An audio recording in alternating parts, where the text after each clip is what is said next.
Quando os portugueses descobriram o ouro aqui, ficaram doidos. Porque a Espanha já tinha descoberto o ouro lá no Peru, no México e tal. E os portugueses nada. Aí quando achou, foi muito ouro. Aí mudaram a capital, de Salvador para o Rio. Chegaram a mudar a capital do Brasil por causa do ouro daqui. As técnicas de mineração trazidas para cá têm muito do conhecimento desses africanos escravizados, né, que já desenvolviam essa atividade na costa da mina. Então isso demonstra que era uma mão de obra escravizada especializada, com conhecimento. O escravizado ele não era só uma pessoa passiva. Ainda tem nas minas, tem algumas correntes, tem muitas lagoas, tem casa lá dentro, tem alguns lugares que eles guardavam as ferramentas deles. Então, hoje, o Morro Santana é um símbolo muito importante para Mariana. Quando os ingleses vieram para cá, eles compraram a região abaixo do Morro Santana. Quem vendeu foi um tal de João Vamos Vamos. E aquela região ficou muito difícil de falar, vamos, vamos. Aí eles traduziram vamos, vamos para Gogô. Aí ficou Gogô. Pegou Gogô para a região todinha ali. Não só a parte de cima, que é o Morro Santana, como a parte de baixo, ao bairro Gogô. Então pegou o Gogô. Um lazer de criança, a gente ia muito para do lado explorar. Depois, um pouco mais velho, a gente foi construir um campinho lá em cima, próximo da Lagoa Seca. A gente saía do Rosário correndo, brincando de criança e ia jogar bola lá em cima. Eu tinha um receio de entrar nas minas pelos boatos que as pessoas falavam que tinham nas minas. Até o momento que um dia eu entrei com Salvador e vi que aquilo que falaram não tem nada a ver. Nessa estrutura era uma antiga fundição. Os escravizados, com o material que eles retiravam da minas, muito minério de ferro, eles fundiam e produziam suas ferramentas aqui mesmo. Tinha também hospital, né? Tinha a igreja de Santana do Morro. Então aqui se tornou-se uma verdadeira cidade construída pelos africanos escravizados.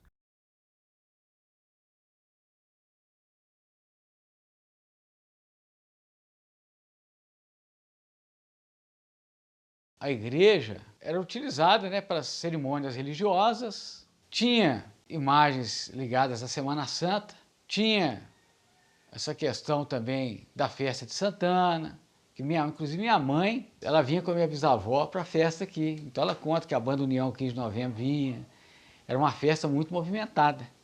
Cada celebração que tinha aqueles festeiros, sabe? Fazia leilão, bezerro, cabrito, porco, tudo para dar renda para a igreja, para manutenção daquilo lá. O pessoal da banda tinha pandeiro, não tinha som eletrônico, era pandeiro, violão e sanfona.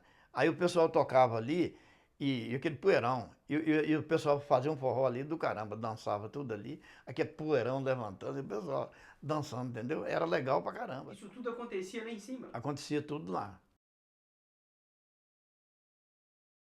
Com o término da extração do ouro, as pessoas foram indo embora. Com isso, foi ficando abandonado, principalmente o alto lá, e aí a igreja ficou sozinha, foi ficando sozinha lá. Eu tinha mais ou menos 17 anos, quando foi demolida a capela.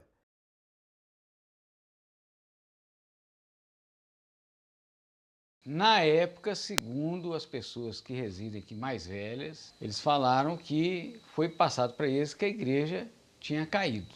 Quando foi à tarde, a igreja estava lá. Quando foi no outro dia, já não estava mais. Então já tinha levado embora. Então não falou nada com ninguém, nós não vimos mais o cálice, a patena, o sacrário, essas peças de ouro, essas coisas tudo. Ninguém falou, não deu satisfação para ninguém daqui da comunidade. A igreja foi reformada todinha na década de 60, por aí, né? E ela foi demolida na década de 70. Na época, né, quem era responsável pela igreja era a Arquidiocese de Mariana, né? Então a gente entende que tenha vindo dela. No começo, tinha um caminhão aí que era de Oswaldo, tal de Oswaldo. E ele que começou a carregar tudo que tinha lá em cima. Autorização do bispo, que podia tirar, que não ia ter igreja mais. Aí pegaram o cara que tomava conta, puseram ele no asilo, o tal de Roque Podestado. Aí que eles foram lá tirar as portas. Que janela em cima não tinha não, só tinha as portas embaixo. E como é que vocês fizeram para tirar os tijolos de lá? É igual você desmancha uma casa, com talhadeira, ponteiro, alavanca, picareta. Lá você acha ainda pedaço de moldura dela no chão ainda. Pedaço muito duro lá, que estava ruim, ninguém quis mexer. Para transportar lá de cima, como é que foi feito? Animal, ué. Esse Juvenal tinha muitos cavalos, tinha aqueles caixotes que põe de lado dele, aí dava para transportar. Você vê a dificuldade que a gente tinha depois que fez que aconteceu isso. A gente tinha que ir à missa na Sé. Você ficava o dia todo para você ir à missa lá. Muitos não podiam fazer essa caminhada daqui lá. Hoje não, as estradas são boas, tem condição, tem tudo. Mas naquele tempo você fazia a pé, então acabou com a comunidade. Aqui já tinha na base umas 30 pessoas. Desmanchando a igreja? Fora as mulheres que iam também junto e ia ajudar a carregar. Eles carregavam tijolo, até nos baldes, pondo os baldes nas costas e descendo de lá para cá, que não tinha carro. Alguém que precisava de uma porta, então ia lá e buscava, mas assim, com autorização do bispo embaixo. Ninguém mexia lá sem autorização. Nesse meio tempo, nós começamos a pesquisar essa igreja, a ver história, ver foto dela. Aí pus no jornal várias vezes a igreja que sumiu em 2001, comentando com um amigo meu, mostrei a foto da igreja antiga do Gogô, uma foto da década de 30, 40. Falei, mas eu já vi essa igreja já, velho. Você viu onde? Aqui na Mendes Júnior. Até aí ninguém sabia dessa história. Aí ele me levou lá onde que é e falou, ó, essa igreja aqui é essa. Porque quem reconstruiu manteve a arquitetura original. Ele manteve a mesma fachada, o mesmo jeito. Ele fez uma reconstrução em menor escala, mas ele manteve ali. Só que a Mendes Júnior foi fazer um trabalho no Iraque e tal, parece que não deu certo lá. Eles venderam a sede aqui. E quem comprou a sede foi a UniBH. Só que ele não ia vender a igreja com todos os paramentos dentro, o altar, tal, as peças, banco, né, os adornos. Ele levou aquilo para um galpão na UFMG, que ficou guardado. Aí convocou o FMG para tirar. O FMG comunica com Adriano, que era patrão meu de restauração. Você vai ter que ir para Belo Horizonte desmontar uma igreja lá. Eu disse, não, eu vou. Aí fomos lá, aí desamontamos e levamos para o FMG. Então o senhor desmontou a igreja 2 vezes? 2 vezes. Desmontei aqui, que eles pegaram, consumiram com ela, e desmonta a outra lá que levei para lá, agora esse trouxeram para cá, está deitado no chão. A gente sempre ia lá para ver se eles deixavam a gente confirmar se era mesmo o material daquela capela, e eles não deixavam. Até que o Leandro foi no promotor e pediu para ele entrar em contato com as pessoas lá, os promotores de lá, para que liberasse a nossa visita lá e a gente pudesse ver. Anunciaram que nós podíamos ir, a gente foi lá e quando chegou lá, a mesma ladainha. Aí tinha um cara forte assim, em pé assim, aí ele perguntou assim, olha, você trabalha aqui? Eu falei, trabalho. Ele falou, o que você faz aqui? Eu falei, sou motorista. Arruma um pé de carro para nós que nós vamos arrombar essa porta aqui, que esses caras vieram, eu trouxe eles aqui para conferir esse material, eles não podem perder a viagem não. O cara foi lá, buscou o pé de carro, arrombou a porta e falou assim, a porta depois eles arrumam, pode olhar aí o que vocês acham aqui. Aí nós olhamos, era o material daqui. Salvador, seu Nhonhô, seu André, falecido já, o chinês também que faleceu, essas pessoas que estavam, o seu Zé Marieta, todas essas pessoas, elas na época, antes de 2008, eles foram a Belo Horizonte e reconheceram algumas peças como sendo da Igreja de Santana do Morro. Aí nós começamos a fazer um abaixo-assinado para abrir para o Ministério Público, né, para abrir uma ação, para trazer a igreja de volta.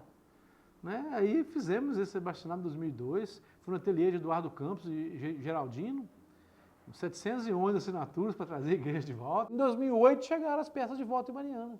Feito um acordo com a Arquidiocese de Mariana, de Belo Horizonte, a PUC, né? O pessoal lá da UniBH, Ministério Público Estadual. Então, ou seja, foi um somatório de forças aí que resultou na chegada de 10 caminhões de peças de igreja antiga aqui em Mariana. Na época era um lugar inadequado, que era o Teatro Inacabado do Centro de Convenções da Prefeitura de Mariana. Então lá virou uma espécie de depósito. Então lá tinha de tudo, muita poeira, muitas pessoas transitavam no lugar lá, que era um lugar na época era aberto, não tinha uma porta, depois eles fecharam, mas na época não tinha. E aí ficou muito tempo lá, né? Em 2000 14, eu vi essas peças lá, inclusive tem o registro fotográfico dela lá. Como é que estava o estado delas? Péssimo de conservação. Estados péssimos de conservação. Esse acordo judicial foi importante na época, foi assinado em março de 2008. As peças chegaram, foi na quaresma. Eu achei interessante que mesmo sendo na quaresma, fizeram festa, batuque, foguete. O bispo de Mariana foi lá receber o sino. Falei, esse sino aqui vai tocar lá no alto do Gogô de novo. Todo um discurso bonito. Só que hoje as peças continuam encaixotadas, Mariana. Nada foi feito. E elas vieram para ser construídas no mesmo lugar. Né? Isso que era o projeto. Aí ficou com um prazo de 90 dias para se reiniciar a reestruturação da capela. Só que é tanta burocracia, tanta coisa que fizeram, que até hoje não começou nada. Então, quer dizer, eles estão vendo, olhando se vence a pessoa pelo tempo, pelo cansaço, que o IPHAN diz que não pode fazer lá. Então você vê. Não pode fazer igreja lá em cima de novo? Lá em cima, onde está a base, ó, você vê, falou que tem buraco. Quando toda a vida que tem essa buracada lá, o pessoal viveu ali, nunca morreu ninguém. Só porque o menino caiu aqui embaixo, aqui no fundo da casa deles, no buraco e morreu, aí eles disseram que não pode fazer isso lá. Quando teve um incidente aqui que o menino caiu no buraco de sarilho, nessa época eu trabalhava na Secretaria de Cultura. Foi no dia 15 de julho que o menino caiu no buraco de sarilho. Um dia antes do aniversário de Mariana, no dia 16 foi encontrado o corpo dele. E lá, na secretaria, tinha uns painéis falando do sítio arqueológico do Gogô. E do dia 16, que foi a festa que eu estive lá trabalhando, para o dia 18, os painéis tinham sumido. Aí eu fui lá, conversei com a menina que estava de plantão lá, que estava trabalhando lá. Onde que estão os painéis aqui do sítio arqueológico do Gogô? Ela pegou e falou assim, não, os painéis, o pessoal vieram aqui, recolheram e colocaram aí em cima de um caminhão e sumiram com ele. Porque para isentar a prefeitura de qualquer coisa, prova de qualquer coisa que a prefeitura estava envolvida. É porque se ela tombou, ela tinha que resguardar, né? A primeira coisa que eles fizeram é tentar desligar a relação do município com aquilo ali. Então uma das coisas da atitude foi o quê? Consumir com os painéis. O sarilho é um local de respiro de mina. Alguns eram um lugar que saiu materiais, que é o rejeito das galerias que eram passados e jogados para fora. Você vê que em muitos buracos tem muita montanha de retulho em cima. Então algumas coisas saíram pelo buraco, saíram pela distância das minas, né? da profundidade da galeria. E o sarilho ele tem essa lenda por as pessoas não conhecerem. Eu posso dizer para você que eu quase que ando de olho fechado dentro do Gogô. Mas o lugar, a essência daqui, o gostoso, é você entrar na mina, entrar de baixo, olhar para cima e você ver o céu através do buraco sarilho. E saber o porquê, a história desses locais.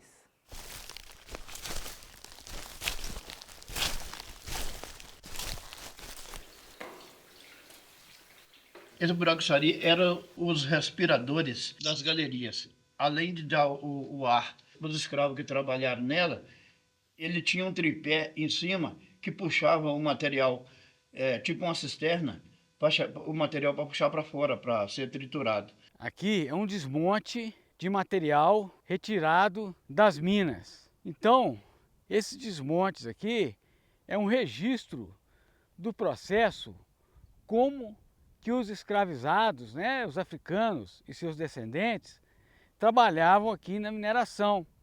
Geralmente esses desmontes eles ficam próximos a um buraco de sarilho. Tem recursos de você colocar pessoas adequadas para monitorar, para preservar, sem agredir tanto o visual do parque. O buraco não é um empecilho para essas pessoas falar que não abre mão de um trabalho desse tão grande como esse. Esse menino que caiu, ele até morava no Invasão, próximo de lá. Né? Você não estava familiarizado com o local e foi soltar pipa. E próximo à casa dele tinha um buraco. As pessoas estão ocupando a área, estão entrando para dentro da área, estão invadindo a área. Aí você vai invadir uma área que tem um buraco de sari, você não sabe, você vai andando, o capim cresceu, tampou. Ou seja, a ausência do poder público, ela ocasiona acidentes. Ela ocasiona que as pessoas vão lá sem ter um guia, sem ter uma orientação. Para mim existe, né, a questão, além de ter o desconforto, né, por parte de algumas instituições em tocar nesse assunto, porque se existe uma determinação do Ministério Público Federal, estadual, né, foi estadual, né, o doutor Marcos Paulo Miranda, foi uma decisão, foi um acordo assinado na Justiça ali, já deveria estar pronto há muito tempo. Né? Nós estamos falando de 2008. Passaram-se aí bastante tempo, né? E há pouco tempo teve também interesse político, financeiro, econômico de destruir o parque. Uma estrada destruindo regiões de mineração. Quer dizer, e segundo comentários, o poder público estava conivente para autorizar. Tudo por desvio econômico. Uma coisa que realmente, se você for ver, se a comunidade for analisar interesse, é viável?